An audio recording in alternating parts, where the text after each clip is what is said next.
جی ناظرین، میں ہوں عدنان علی مرتضیٰ اور آپ دیکھ رہے ہیں آور نیوز۔ خبروں کا رخ کرتے ہیں میلسی کی جانب، جہاں سے ہمارے بیورو چیف واجد شاہ کی رپورٹ کے مطابق میلسی ملتان روڈ پر سیوریج لائن کی کھدائی کے دوران مین گیس پائپ لائن سے گیس لیک ہو گیا۔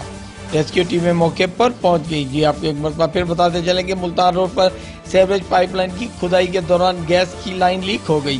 محکمہ پبلک ہیلتھ اور ٹھیکیداروں کی مبینہ غفلت بتائی جاتی ہے۔ مقامی لوگوں نے متعدد بار گیس پائپ لائن کی لیکیج کی نشاندہی کی، مگر کھدائی کرنے والے عملے نے غفلت کا مظاہرہ کیا، جس پر مین گیس پائپ لائن سے گیس لیک ہونا شروع ہو گئی۔